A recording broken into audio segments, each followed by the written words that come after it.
Pocket ভরার জন্য রাজনীতি করতে চাইলে বিএনপি থেকে বিদায় বলছেন অ্যানি। জামায়াত নেতা তাহেরের প্রশ্ন, পিআর নিয়ে এত ভয় কেন? জানাবো হাসিনার পলায়ন উদযাপনের জনস্রোতে কেন এত গুলি, কেন এত আক্রোশ, এবং সর্বশেষ জানাবো সংবিধান পরিবর্তন করতে হলে নির্বাচিত সরকার করবে বলছেন রিজভী। শুনছিলেন সংবাদ শিরোনাম, এবারে বিস্তারিত। পকেট ভরার জন্য রাজনীতি করতে চাইলে বিএনপি থেকে বিদায় বলছেন অ্যানি। বিএনপি যুগ্ম মহাসচিব শহীদুদ্দিন চৌধুরী অ্যানি বলেছেন, রাজনীতি করছি সম্মান এবং সেবাকে অগ্রাধিকার দিয়ে। যিনি রাজনীতি করেন তিনি রাজনীতি করতে গেলে ত্যাগ স্বীকারও করেন, ত্যাগ স্বীকার করতে হবে। পকেট ভরার জন্য কেউ যদি রাজনীতি করতে চান তাহলে বিএনপি থেকে আপনাকে বিদায় নিতে হবে।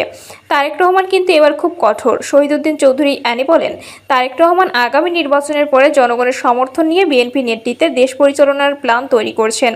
জিয়াউর রহমানের স্বপ্ন যতদিন পর্যন্ত বাস্তবায়ন না হবে ততদিন পর্যন্ত ধীরে ধীরে এই প্ল্যানগুলো তারেক রহমান করবেন। তিনি লন্ডনে বসে বাংলাদেশকে উন্নত বিশ্বের কাতারে নিয়ে যাওয়ার প্ল্যান নিয়ে আমাদের মাঝে আসবেন। আমরা তার অপেক্ষায় আছি। এখনও কিছু মামলা জটিলতা রয়েছে, যদিও খুব একটা সমস্যা আসার ক্ষেত্রে নেই। নভেম্বরের মধ্যে আমরা তাকে কাছাকাছি দেখতে পারবো ইনশাল্লাহ। তিনি আরও বলেন, তারেক রহমান দেশে আসবেন। একদিকে দুর্নীতি বন্ধ করার ক্ষেত্রে কী উদ্যোগ গ্রহণ হবে এ নিয়ে তিনি প্ল্যান করছেন, অন্যদিকে সাধারণ মানুষের নিরাপত্তার ব্যবস্থা নিয়েও তিনি প্ল্যান করছেন। আমরা যদি অপরাধ এবং দুর্নীতি কন্ট্রোল করতে না পারি তাহলে হাসিনা যেমন দুর্নীতি কন্ট্রোল করতে পারেনি, অনেকে তখন বলবে এই কাজ তো বিএনপিও করতে পারে না। এজন্য তারেক রহমান 180 দিনের প্ল্যান নিয়েছেন এবং 365 দিনের প্ল্যান নিচ্ছেন।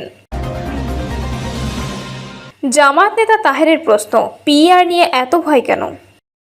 আগামী ত্রয়োদশ জাতীয় সংসদ নির্বাচন পিআর পদ্ধতিতে অনুষ্ঠিত হতে হবে বলে মন্তব্য করেছেন বাংলাদেশ জামায়াত ইসলামীর নায়েবে আমির ও সাবেক সংসদ সদস্য ডক্টর সৈয়দ আব্দুল্লাহ মোহাম্মদ তাহের। পিআর নিয়ে ডক্টর তাহের আরও বলেন, অনেকেই বলে আমরা নির্বাচন চাই না। যারা এসব বলে আমরা তাদেরকে বলি, আসেন পিআর নিয়ে ডিবেট করি। পিআর নিয়ে আপনাদের এত ভয় কেন? আপনারা যেহেতু বলছেন জনগণ আপনাদের ভোট দেবে এবং আপনারা অনেক বড় দল, সেক্ষেত্রে দেশের মানুষ যদি আপনাদেরকে ক্ষমতায় চায় সেটা সঠিক প্রতিফলন পিআর সিস্টেমে সম্ভব। আমরা অবশ্য নির্বাচন চাই, সেটা প্রতিনিধিত্বমূলক নির্বাচন। আমরা আর কোনো ফ্যাসিস্ট কায়েম হতে দেব না। তাহের তার বক্তব্যে আরও বলেন, পুরনো সিস্টেমে ফেরত যাওয়ার জন্য, বিদেশিদের প্রেসক্রিপশন ফলো করার জন্য জুলাই আন্দোলনে ছাত্র জনতা জীবন দেয় নাই। মানুষের প্রত্যাশা আগে সংস্কার, তারপর নির্বাচন। তিনি আরও বলেন, প্রফেসর ইউনুস বলেছেন তিনি একটি আন্তর্জাতিক মানের নির্বাচন দিতে বদ্ধপরিকর, কিন্তু তার আলামত আমরা দেখতে পাচ্ছি না। তিনি যদি গ্রহণযোগ্য নির্বাচন দিতে ব্যর্থ হন তাহলে তার গায়ে কলঙ্কের দাগ অঙ্কিত হয়ে যাবে। হাসিনার পলায়ন উদযাপনের জনস্রোতে কেন এত গুলি, কেন এত আক্রোশ? শেখ হাসিনা ভারতে পালিয়েছেন। 5ই আগস্ট দুপুরে খবর ছড়িয়ে পড়তেই রাজপথে নামে জনতার ঢল। মুহূর্তে রাজধানী ছড়িয়ে মফস্বল শহর এমনকি গ্রামগঞ্জে স্বৈরাচার পতনের বিজয় উৎসব শুরু হয়। পলাইছে রে পলাইছে, শেখ হাসিনা পলাইছে, স্লোগানে স্লোগানে যখন রাজপথ মুখর হতে থাকে, মুক্তিকামী মানুষ আর ঘরে বসে থাকতে পারেনি। আবাল বৃদ্ধ বনিতার সবাই ফ্যাসিবাদের পতনের বিজয় মিছিলে সামিল হয়। কিন্তু এই বিজয় মিছিলে গুলি চালায় পুলিশ সহ আইন শৃঙ্খলা নিয়োজিত সদস্যরা। ঝরে যায় অসংখ্য প্রাণ, অনেকে হন গুরুতর আহত, অনেককে বরণ করতে হয় অন্ধত্ব কিংবা পঙ্গুত্ব। সেদিন হাসিনার পলায়নের মধ্য দিয়ে যখন ফ্যাসিবাদ আওয়ামী লীগ সরকারের পতন নিশ্চিত হয়ে যায়, তখন তাদের মন্ত্রী এমপি থেকে শুরু করে নেতাকর্মীদের বেশিরভাগ বিদেশে পালানোর পথ ধরেন।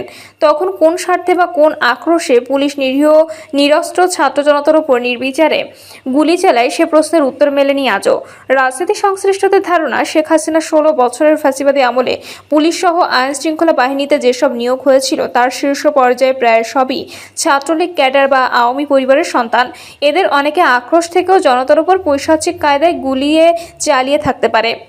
আবার আইন শৃঙ্খলা বাহিনীর সাবেক কর্মকর্তাদের মতে, মাঠ পর্যায়ে পুলিশের ওপর বিক্ষোভ দমনে সর্বোচ্চ শক্তি প্রয়োগের যে নির্দেশ আগের রাতে বা সকালে দেওয়া ছিল সেটা হাসিনা পালানোর পরও বদলায়নি হাইকমান্ড। ফলে তাদের অনুগত পুলিশের ইউনিটগুলো ফ্যাসিবাদের পতনের পরও ছিল বেপরোয়া।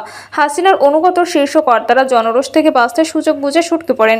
কিন্তু মাঠ পর্যায়ে মধ্য ও নিম্নসারির কর্মকর্তাদের মধ্যে যারা দায়িত্বে ছিলেন তারা আগের নির্দেশনা অনুসারেই জনতার বিক্ষোভ দমনে বল প্রয়োগ করেন। এতে যেমন অনেক ছাত্র জনতার প্রাণ ছড়ে, কতিপয় পুলিশ সদস্য সদস্যকেও ক্ষুব্ধ জনতা রোষানলে পড়তে হয়। অনেক থানা পুলিশ ফাঁড়িতে সে সময় ক্ষোভের আগুন জ্বলে, হয় ভাঙচুরও।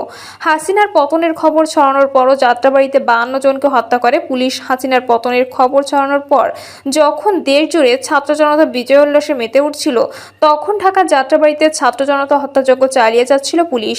বিবিসির অনুসন্ধান অনুসারে সেখানে সেদিন খই ফুটানোর মতো গুলি চালিয়ে 52 জন বিক্ষোভকারীকে হত্যা করে পুলিশ। বিবিসির অনুসন্ধান বলছে, সেদিন ছাত্র জনতার ওপর পুলিশ নির্বিচারে গুলিবর্ষণ শুরু করে দুপুর 2টা 43 মিনিটে।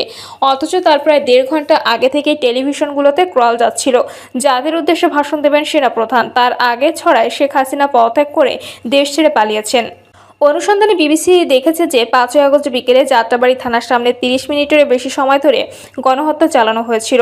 সেদিন যাত্রাবাড়িতে কমপক্ষে 52 জন সাধারণ মানুষ নিহত হন। ড্রোন ভিডিওতে মহাসড়কের ওপর হতাহতদের রক্তাক্ত লাশ পড়ে থাকতেও দেখা গেছে। তখন পরবর্তী কয়েক ঘন্টার মধ্যে আন্দোলনকারীদের একটি অংশ শাহবাগের দিকে চলে যান। আর যারা তখনও যাত্রাবাড়িতে ছিলেন তাদের মধ্যে বিক্ষুব্ধ একটি অংশ থানায় আগুন দেয়। এই ঘটনায় পুলিশের কমপক্ষে 6 জন সদস্য নিহত হন। যাত্রাবাড়ির মুরাদপুর এলাকায় সেদিন গুলিতে নিহত হন 44 বছর বয়সী মোহাম্মদ আক্কাস আলী। আক্কাস ছিলেন পরিবারের একমাত্র উপার্জনক্ষম ব্যক্তি। তার মৃত্যু গোটা পরিবারের ওপর ফেলেছে মারাত্মক প্রভাব। তার ছেলে আব্দুর রব বলেন, 5ই আগস্ট বিকেলে বাবা মিছিলে যোগ দিতে বের হন, কিন্তু আর ফেরেননি। গুলিতে শহীদ হন তিনি। আক্কাসের পরিবার এখনো মানসিক ও আর্থিক সংকটে ভুগছে। সরকার ও জুলাই শহীদ স্মৃতি ফাউন্ডেশন থেকে আংশিক সহায়তা পেয়েছে পরিবারটি, কিন্তু হত্যার বিচারের অপেক্ষায় তারা। হাসিনার পলায়নের খবরে সেদিন মিরপুরের ভাসান থেকে জনতা বিজয় মিছিল বের করলে পুলিশ গুলি চালায়। এতে গুলিবিদ্ধ হন 31 বছর বয়সী মোহাম্মদ ফজলু। তখন তাকে ঘটনাস্থলের কাছে মার্কস মেডিকেল কলেজ হাসপাতালে নেওয়া হলে চিকিৎসক মৃত ঘোষণা করেন। ওই ঘটনায় তার পরিবার 165 জনের নামে মামলা দায়ের করেছে, যার মধ্যে আসামি হিসেবে রয়েছে পতিত সরকারের প্রধান শেখ হাসিনা সহ তার অনুগত পুলিশ কর্মকর্তা ও নেতারা। ফরিদপুরে বিজয় মিছিল, পুলিশের গুলি। ফ্যাসিবাদের পতনের খবরে সারা দেশের মতো ফরিদপুরে বিজয় মিছিল নিয়ে শহরে জড়ো হতে থাকে জনতা। এক পর্যায়ে শহরের ভাঙ্গা রাস্তায় মোড় এবং জনতার মোড়ে লোকে লোকারণ্য হয়ে পড়ে। হঠাৎ কতিপয় পুলিশ সদস্য বিজয় মিছিলকে উদ্দেশ্য করে কাঁদানে গ্যাস, রাবার বুলেট, ককটেল ও গুলি ছুড়তে থাকে। এতে অনেকেই আহত হন। গুলিবিদ্ধ হয়ে শহীদ হন পূর্ব খাবাসপুরে শামসু মোল্লা। পুলিশের তাণ্ডবে মিছিলটি ছত্রভঙ্গ হয়ে যায়। পরে বিক্ষুব্ধ কিছু জনতা ক্ষিপ্ত হয়ে থানায় আগুন ধরিয়ে দেন। বগুড়ায় বিজয় মিছিলে পুলিশের গুলি কেড়ে নেয় স্কুল ছাত্রের প্রাণ। বগুড়ায় 15 বছর বয়সী জুনাইদ ইসলাম রাতুল স্বৈরাচারী শেখ হাসিনার পতনের খবরে বেরিয়েছিলেন রাস্তায়, যোগ দিয়েছিল বিজয় মিছিলে, কিন্তু অতি উৎসাহী পুলিশ সদস্যরা নির্বিচারে ছোড়া গুলিতে গুরুতর আহত হয় সে। 49 দিন মৃত্যুর সঙ্গে লড়াই করার পর ঢাকার হাসপাতালে মারা যায় রাতুল। তার মাথা থেকে 36টি গুলি বের করার খবর প্রকাশ হয় গণমাধ্যমে। টাঙ্গাইলে বিজয় মিছিলে গিয়ে শহীদ হয় মারুফ। টাঙ্গাইলেও সেদিন বিজয় মিছিল বের হলে এতে যোগ দেয় 10ম শ্রেণীর ছাত্র মারুফ মিয়া, কিন্তু মিছিলের উপর গুলি চালায় পুলিশ। এতে শহীদ হয় মারুফ।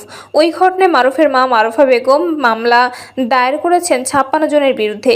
এছাড়া চট্টগ্রাম, বরিশাল, সিলেট সহ বিভিন্ন এলাকায়ও হাসিনার পতনের খবর ছড়ানো সত্ত্বেও আইন শৃঙ্খলা বাহিনীর কতিপয় ইউনিটের বেপরোয়া কর্মকাণ্ড চোখে পড়ে।